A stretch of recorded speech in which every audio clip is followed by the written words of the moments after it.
All right. So after finishing off with electric fields, we are learning about electric potentials. Now, when you're learning electric potentials, don't just keep the electric field away, because that electric field concept is still going to be used in our study. So what is this electric potential? And what is this electrical potential energy? And that's how we should be able to understand and link it up. You know what is potential energy, right? What's potential energy? From what you have done last year? It's energy due to position. It's energy due to position. So if this marker is sitting here, and if I displace it from here to here, I've changed its position. And when I have to change its position from here to here, I am doing work. So whenever you do work, that's when you are actually having energy stored, right? That's potential energy. Now, elastic potential energy is when you do work against elastic forces. Now, electrical potential energy is when you do work against electrostatic forces. As simple as that. So if I have to move a charge from, like this is one charge, and I have another charge sitting here, and if I want to move it from here to here, I need to do some work. Now if it was positive and negative, or negative and positive, if I have to drag this positive away, I need to do work. And that work that I do is going to be stored as potential energy. You get it? Now if you look at a nucleus and electrons, which electron has the highest potential energy? The outside ones. The outermost ones. They have the greater potential energy. You understand what I'm saying? The ones which are closer, they don't have much potential energy. But the force, it is pretty strong. But the ones which are on the outside, they have less potential energy. Oh, no, sorry, greater potential energy. And what if you take it further out? Still greater. Take it further out. Take the electron outer. And finally, take it out of the atom completely. What do you call that process? Ionization. It's called ionization. So when you take it completely out, that's called ionization. And if you ionize it, what is the energy of that electron? What's the electrical potential energy of that electron? 0. So as I was moving the electron from nearby to outer orbits, I'm doing work and it's gaining potential energy. And I still keep pushing it out. And finally, I'm giving it the highest potential energy that it can get, which is 0. When I completely ionize it, it's going to 0, which means the electrons which are closer, what kind of potential energy do they have? Negative energy. They're going to have negative. So if this is a nucleus, and an electron which is sitting here has negative potential energy, more energy, more energy, more energy, and finally 0. When you take it out, it's completely 0. So the energy that you're supposed to provide is a positive energy, and then the end result is 0. That means what? That means the potential energy of those electrons when they're nearby, it's supposed to be negative. In chemistry, you must have done energy levels. Have you done energy levels? What do you know? Do you know any values of energy levels? I know it's a long time, but do you remember anything about the energy levels? No? We will do it again this year, so it's fine. So don't worry about that fact that you forgot everything. So electric potential energy. Let's talk about that first. So electric potential energy. Now suppose I have a charge here, say plus Q. If I have a charge here plus Q,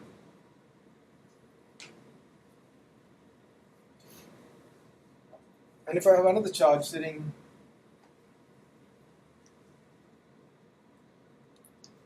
probably at infinity, let's call this infinite position, like far away. If that is far, far, far away, what force is acting on this from there?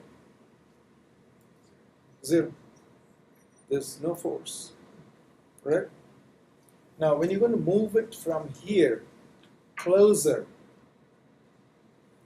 guess what? You're entering the field gradually. So you will start having some trouble of pushing it because the force of repulsion comes in. When it's at infinity, when it's far away, nothing, no force.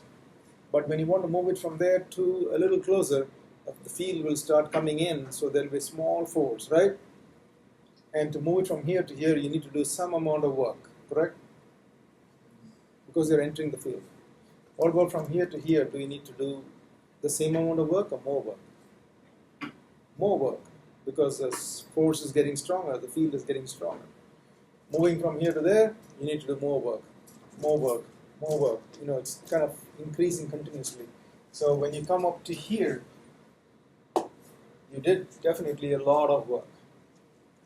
And the amount of work that you do to move it from there to here is called potential energy. But unlike gravitational potential energy, to lift this marker from here to here, are you fighting the same force or different forces? Same force. For a small region, it's the same force. But if you talk about 1,000 miles, then of course the force is going to be different because gravity is going to change. It's not going to be negative 9 point, it's going to be changing. So by 1,000 miles, definitely there will be a significant drop in the gravity, and so the force will change, right? Now this charge here, and then this charge is almost at infinity. Great distance. When you're moving it to a finite distance, you do work. And the work that you do progressively increases. From here to here, you do some work, more work, more work, more work, more work, you know. And so what is the potential energy here? It is the sum of all the tiny bits of work that you have actually ended up. To give you an example, let's say I have 50 bricks, okay? If I have 50 bricks, how much work do you need to do to put them one on top of the other? So there are 50 bricks on the floor just laid out. How much work do you need to do to put the first brick in place? To put the first brick in place? Nothing, because it's already on the ground. So you don't have to lift it any distance at all. It's already on the ground. So that's where you want it. So the amount of work you need to do the first brick in place, to put the first brick in place, is nothing. Now, how much work you need to do to put the second one in on top of the first one? Yeah, a little bit. So therefore, the first brick is already there, and then you're going to put the second brick, which will have a mass of m and a height. The height that you're lifting is this height, the height of the brick. So this one, to lift the second brick up to here, you need a work of mgh, where h is the height of each brick. Correct? To put the third brick in place, how much work needs to be done? mg2h. And then the next one requires mg3h, and so on. So when you put multiple bricks like that, you're going to have cumulative amounts of, increasing amounts of work. So the first one had no work requirement. The second one required some work, more work, because you're lifting it through greater and greater distances, and therefore the amount of work. So after putting all the 50 bricks one upon the other, if I ask you, how much work did you do in all? So to put the fourth brick, you did this. To put the 50th brick, you're going to do what? mg 49h. Right? To put the first brick, nothing. To put the second brick, mgh. Third brick, 2h. Fourth brick, 3h. Like that, 50th brick will be 49h. Now, if I ask you, how much work did you do in building this wall? Can you just say, oh, mg times 49h? No, that's only for the last brick. So what you need to do is add all this up, and that will be the total potential energy of the entire wall. You get it?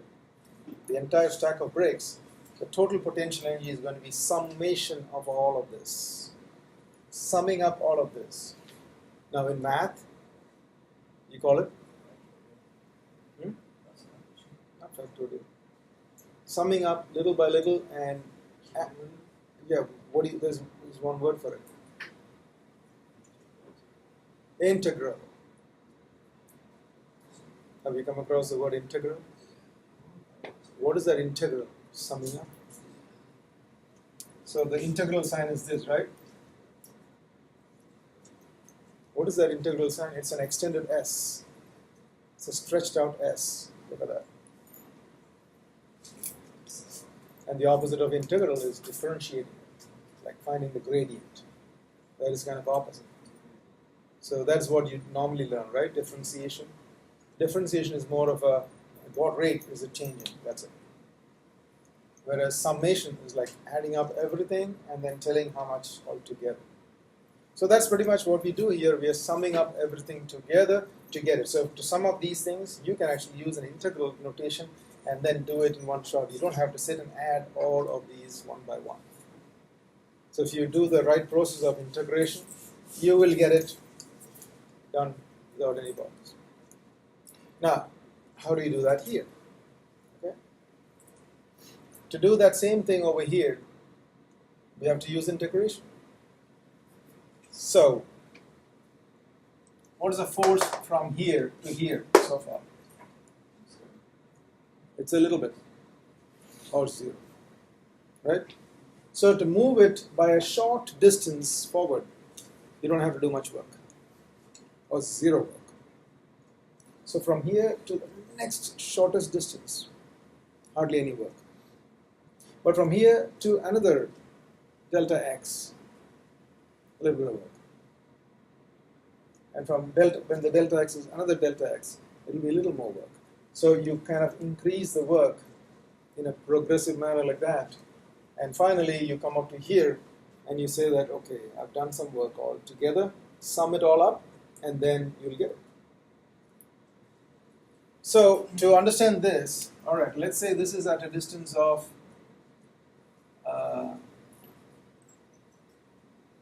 r. Let's say that is at a distance of r. And you're moving a charge from infinity to here, to r. You're moving something from that point to this point. And that is what in integral terms we call it. Like from there, from infinity to r. What do you call that in integration? Limits. Yeah, between which limits are you going to move from infinity to r? That's called, so this is the symbol for integration and you put infinity to r. Right? That's what you do. So when you're summing it up, so to do this, let's take a certain point here at some distance x. What is the force experienced by the charge q at this location x? What's the force experience? You know that. What is the force experience? Which way is the force experience? That way? So what is the force experience? K, Q over x squared. K, Q over x squared. That is the force acting at that spot. Now when you want to move it from here to a short distance delta x or dx, when you want to move it a short distance forward dx, tell me how much work you need to do. Tell me how much work you need to do. What's the work done? Now, if you don't follow this, perfectly okay. I mean, if you're not done integral, don't worry about it. It's the last expression that you really need. So no one's going to like ask you to derive it. I'm just showing you this one because most of you have done it, right? Integral? No? If you're done integral, you'll understand. Otherwise, don't worry. Okay? So if you don't understand integral or integration, maybe at a later time you will do it. At that time, this may be recalled. But otherwise, just wait until we come to the last step. And once we come to the last step, that is the thing that you need to remember. Okay, that's most important. So Work done. What is work done for me? Force times displacement. What is the force that is needed to push it this way? I'm pushing it from here to here. So what is the force needed? Let me get that clear. What? Huh? Yeah, how much? K times minus KQQ over x squared? whatever the distance between dx and Yeah, displacement is dx. Yeah. But what is the force that is needed to move it by a very short distance? Assuming that that force is not going to change from here to here, that's why we take the dx. We are taking dx because we don't want that force to significantly change, right? So a little distance dx, like from here to here, gravity is not going to change at all. Tell me, what is the work done when someone moves it from here to here? And of course, the formula is force times displacement. But I'm asking you, what is the next step? What is force? What force is needed to push it this way? Are you sure? No. Tell me that.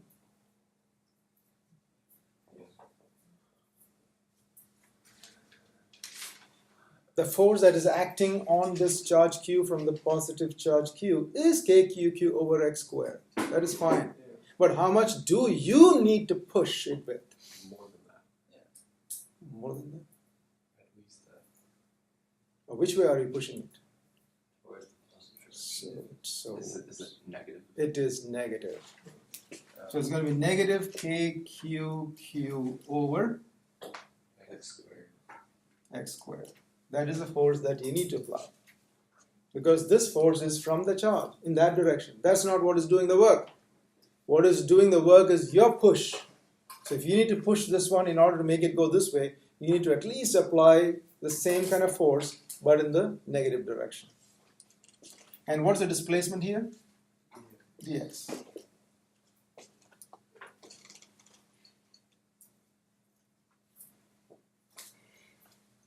Now this is the work done. We call it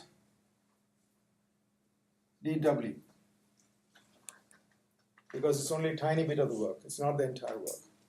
Now to get the entire work, that's where we integrate it. And the limits from infinity to r. Now things like minus kqq can be taken out. Because they're all constants. So ultimately you're going to integrate between infinity and r dx over x squared. Can you integrate x to the power of minus 2? Or this is the same as minus kqq integral x to the power of minus 2 dx. Yeah, those who know integration, tell me what is x to the power of minus 2 dx? Integration.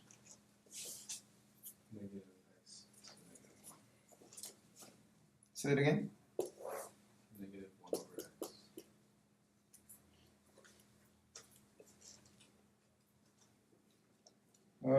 x.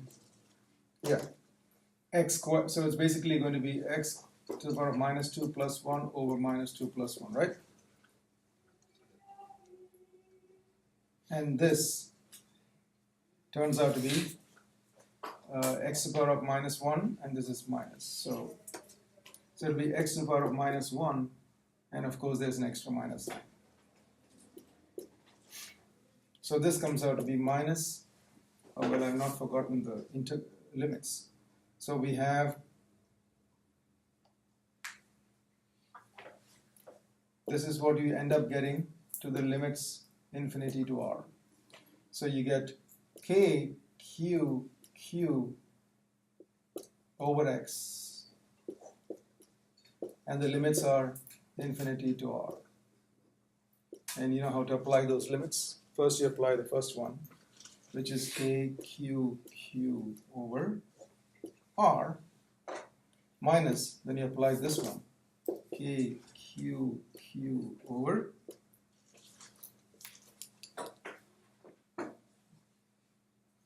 What is this value?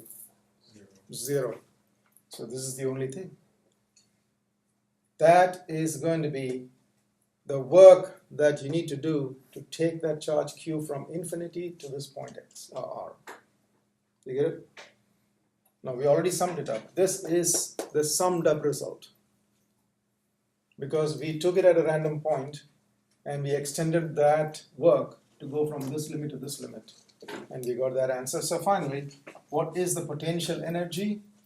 The potential energy of a charge q is equal to kqq over r. Now you can see what's the difference between force equation and the potential equation, potential energy equation. What's the difference? The force equation you already know. This is the potential energy equation. What's the main difference you see? The distance isn't squared. There's no square here, there's just single. That's all. Everything else is intact. So you definitely did how much work to move it from here to here? This much work. To move that charge q from there to here, you did this much work. Any questions here? Now let's define what is electric potential. How do you define electric field? How do you define electric field?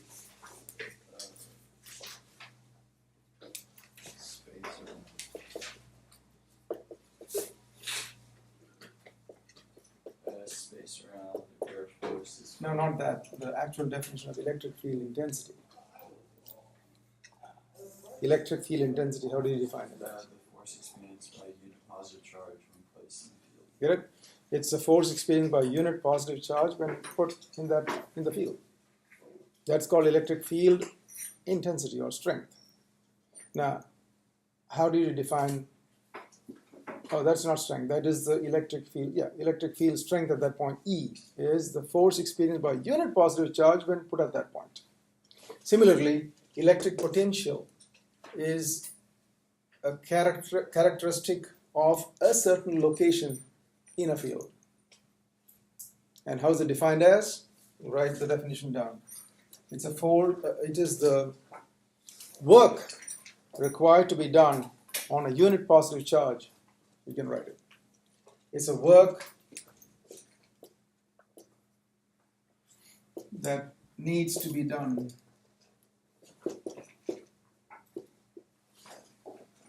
on a unit positive charge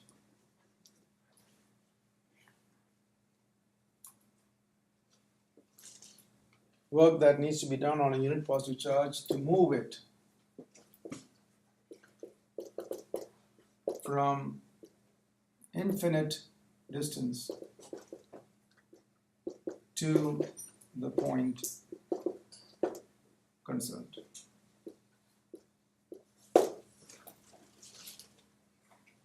The point concerned is right there for us. So this electrical potential energy is at this point.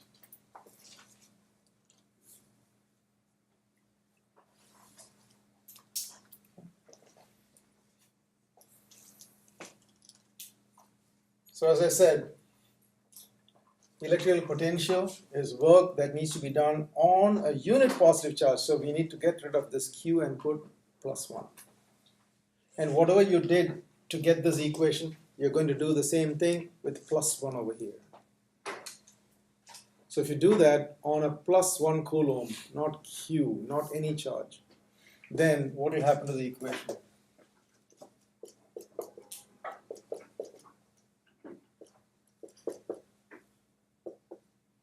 Potential at P is equal to, what's the equation? K, Q, no small q because it's 1, over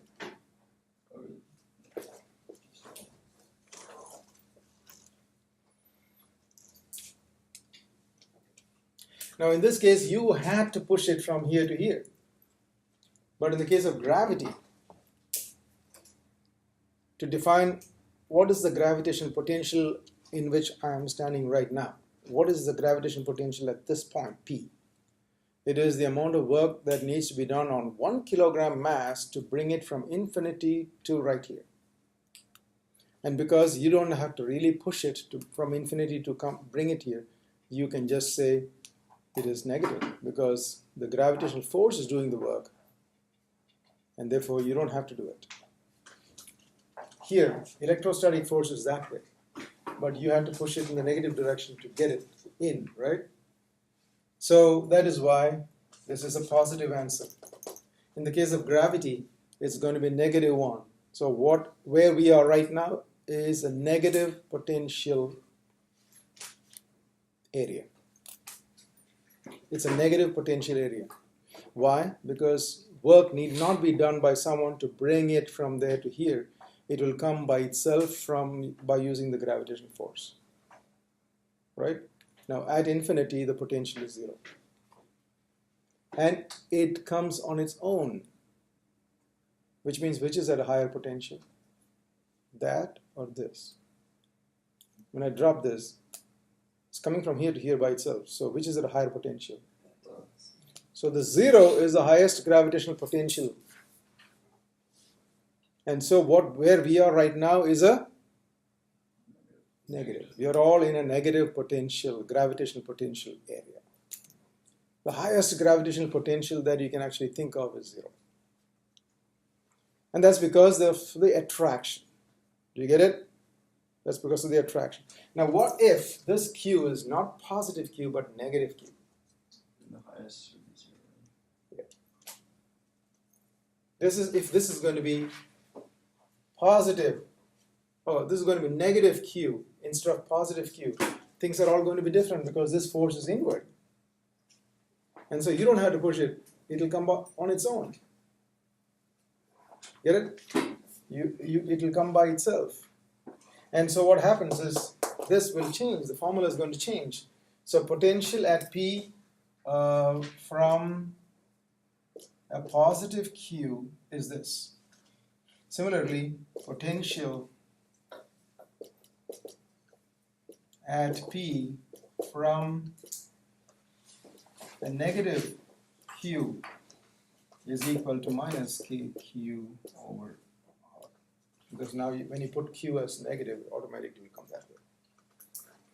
So what does it actually tell you? Near a positive charge, the potentials are going to be positive. Near a positive charge, the potentials are going to be positive. Near a negative charge, the potentials are going to be negative. Right? So around a positive charge, the potentials are going to be positive. Around a negative charge, the potentials are going to be negative. So please understand this. So this is called potential.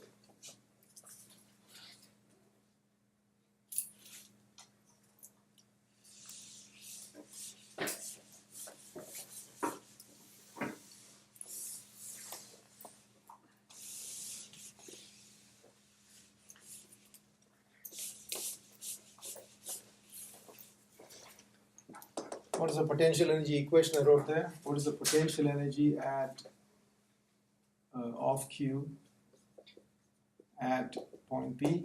What is the formula we got? K.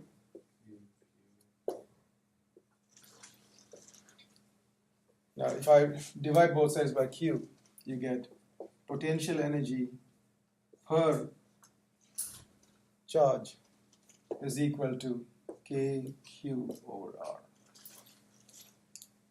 This is basically what we call as potential.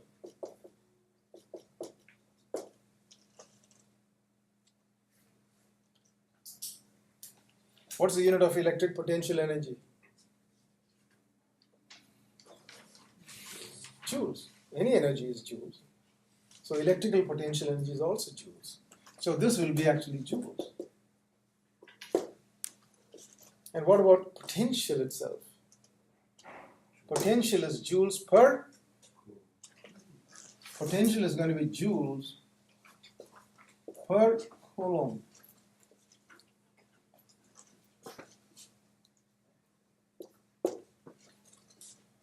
joules per coulomb. And this is what we normally call as volt. That's what we call as volt. Instead of saying joules per coulomb, it's volt. You get it? Now, if you want to split all this into basic terms, splitting this up into basic terms, joule.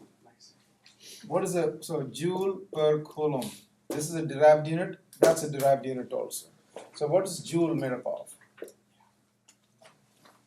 What? Newton meters. All right, Newton meter over coulomb. What is coulomb? Several electrons. Ampere is coulombs over seconds. So what is coulomb? Ampere second. Now, these are basics. This is basic, but Newton is still not basic. So split that up also. What is Newton? Kilogram, meter, and then we have ampere second. So if you put it all together, it will be kilogram, meter, second to the power of -3, and ampere to the power of -1. This is basically a volt. That's basically what a volt is. So all this is a volt. Okay? So you understood how the volt came up here. See, it is joule per coulomb. That's exactly how we define potential. What is the potential defined as? It is the amount of work needed to move a positive 1 coulomb. From where? From infinity to here. So basically it's just work done per coulomb. So that's work done per coulomb. Okay? So work done per coulomb. That's why it takes the unit joules per coulomb. And joules per coulomb is volt. But in basic terms, this is volt. So you understand what is potential. Potential is something related to position. So at this position, what is the potential? So that means like if a unit positive charge needs to be brought from infinity and put over there, how much work needs to be done? Go by the definitions, right? Got it? So if a unit positive charge needs to be transported from infinity to this spot, how much work needs to be done on that unit positive charge? That is the potential right there. No, it's good.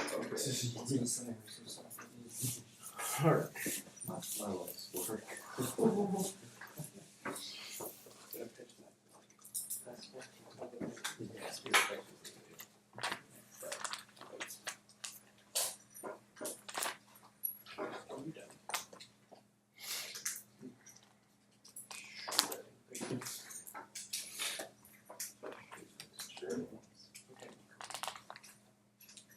Okay. So coming back to the same charge Q.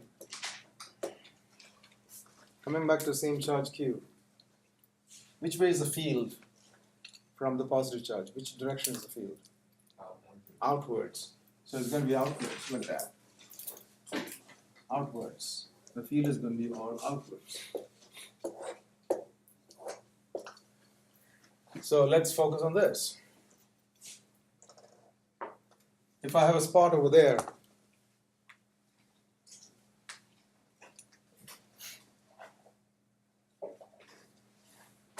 and suppose I put a +1 coulomb over here, what's the potential? No, I don't have to put a +1 coulomb. By definition, what is the potential right there? Yeah, how do you define it? What is the potential at this spot?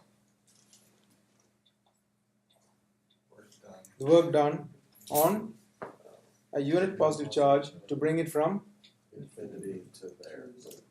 okay. So that is how you can define as this potential. So how much of work you put in to bring it till here, that is the potential at that spot. Let's call it V1. What's the unit of potential? Volt. Now, so at this position, potential V1 is simply how much work you have to do to bring a +1 coulomb till there. Now, if I ask you, okay, what about here? What is the potential here? Is it going to be higher or lower? Higher, definitely higher, because it's closer. That means you need to do more work. The amount of work that you have to do from infinity to here, compare that with the amount of work needed to do from infinity to here, definitely this is a higher potential. So V2 is greater than V1. V2 is definitely greater than V1 because you're getting closer.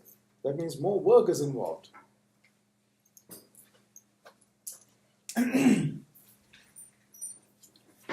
And V2 minus V1 is what we call as a potential difference.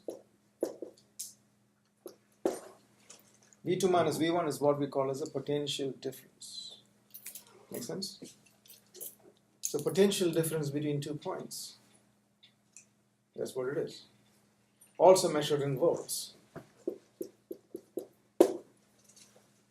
Also measured in volts.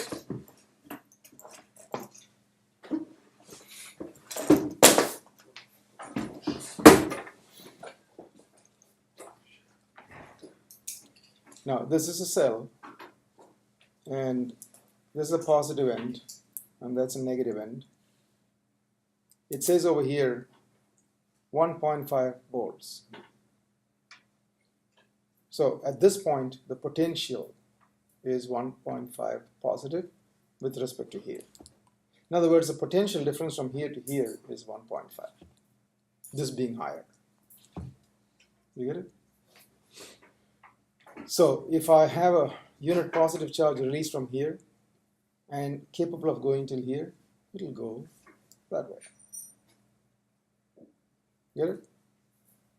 If I release a unit positive charge, and if there's a wire connecting it like this, so what happens, the unit positive charge is going to move that way. But a unit positive charge is something that's just an imaginary thing. First of all, unit positive charge is a big charge. You can't stand next to it. 1 coulomb is like a huge charge. If I put 1 coulomb right here, you can't stand next to it. You'll get electrocuted. Because that 1 coulomb is a huge charge. Standing this close, no chance. So defining something in terms of 1 coulomb, that's fine. But practically thinking about 1 coulomb, no way. But then if I connect a wire from here to here, what exactly is moving? It's the electrons moving. And the electrons will always go to the positive potential. You get it? Because the negative charges, they go this way. There's nothing moving from positive to negative. It's always the electrons moving from negative to positive. That forms a current this way. Make sense? Try to get those things clear. So what is the meaning of potential difference? This is 1.5 potential difference, which means it is 1.5 volts higher than here, and it is created, that potential difference is created by chemical means. Right? This is actually a chemical cell. So because of the chemical reactions, it actually creates the deficiency of electrons right there and excess of electrons right there. And that's how this potential difference is created. Now look at the socket. You do have 2 holes, and the third one is earth, which we discussed, right? Yeah. The 2 holes, what's the potential difference between the 2 holes? 120 volts, yeah, or 110, depends. So 120 volts is the difference between those 2 points. So likewise, the potential difference from here to here is called the potential difference. Let's say, for example, if I had to move a unit positive charge till this location, and if I did that much work, 50 joules of work on unit positive charge, what do you call that? 50 what? I did 50 joules of work on a unit positive charge. What do you call that? 50 volts. If I did 50 joules of work on a unit positive charge, I have 50 volts potential at that location. Now, if I say, no, don't stop here, continue to work till it comes here, and you say, all right, over here is 75, joules per coulomb, which is 75 volts. So between these 2 points, there is a potential difference, and that is 25 volts. Right? Between these 2 points, the potential difference is 25 volts. What does that mean? This means 25 joules of work is needed to be done on unit positive charge to move it from V1 to V2. From here to here, how much work needs to be done? That's only that much. It's like gravitation. If suppose I had to move it from here to here and I did 5 joules of work. But to move it from here, to move it from here to here, I need to do 8 joules of work. So how much work would actually I have to do from here to here? It's just 3 joules. Make sense? So between 2 locations, all you do is, okay, how much is the potential here? How much is the potential here? All I need is potential difference. You don't have to always look at infinity. You don't have to look at infinity for that. So this is what we call as potential. Now, which one is the low potential? And which is the higher potential? Between the high and the low potentials, which way is the electric field directed? Between here, which way is the electric field directed? High to low. So understand this. Electric fields are always directed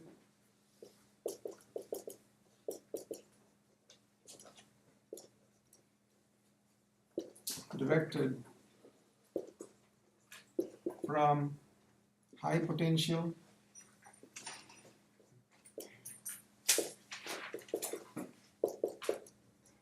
to low potential.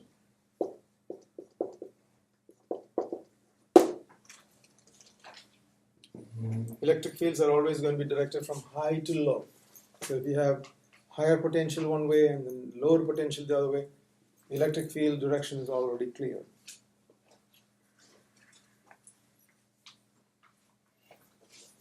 Now,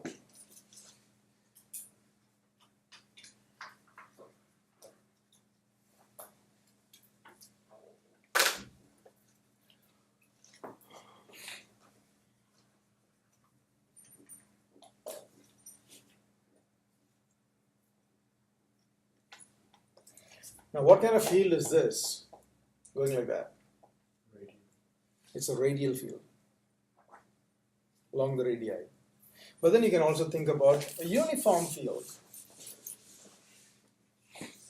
You can think of a uniform field like between 2 plates. Suppose this is positively charged and this is negatively charged. Which way are the electric fields between them? From positive to negative. Obviously, because this is positive charge, it's surrounded by positive potential area. So this is basically a positive potential area. This is a negative potential area because it's negative charge. So this is positive potential, and this is negative potential. And so between them, the field is going to be, what do you call that field?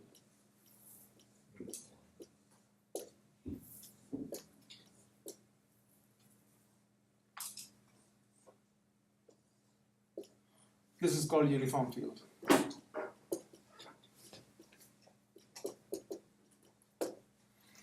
Because they are parallel and equidistant from each other, that's the way to find out if it is uniform or not.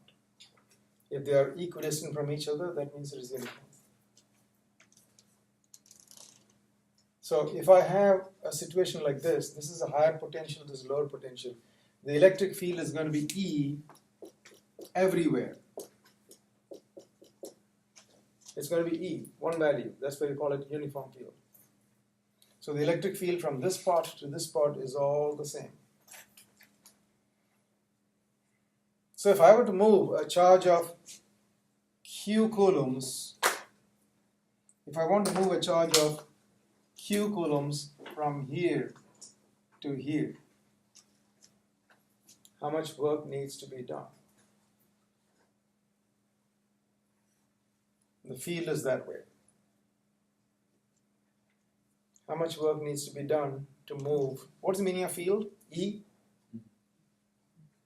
It is the amount of work that needs to be done on, not work. It's the amount of force experienced by a unit positive charge. So if I'm taking a Q and putting it there, the amount of force it's going to experience is E times Q, right? So you know that equation already. F is equal to QE. You know that equation from fields. So the force that it is going to experience is Q times E. And you're going to move it by a distance here. And what distance are you going to move it by? You're going to move it by a distance of D. You're going to move it by a distance of D. So the force experienced is this. And you're going to move it from here to here. The force experience is in that direction and you're moving this way. So what is the potential difference? Potential difference is the amount of work that needs to be done on this to bring it here. So it will be negative, so work done is going to be negative QE because you're pushing it this way. QE is going to be that way. But negative QE is what you need to apply in order to move it from here to here. And so times how far you're moving. So you're moving it this far with that force, and so we have work done is equal to Q times ED, but with the minus sign. This is the work done on Q coulombs. That's the work done on Q coulombs.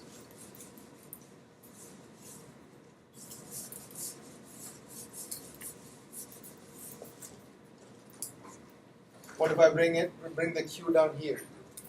Then it becomes W over Q is equal to minus ED. What is W over Q? What is this term?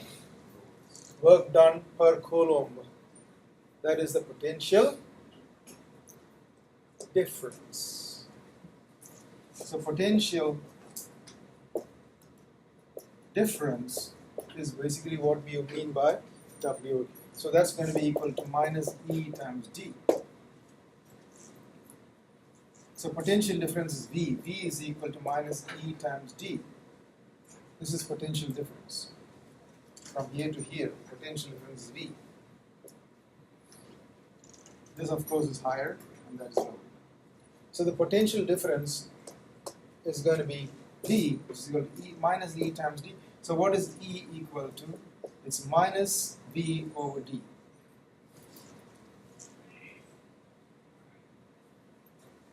E is equal to minus V over D.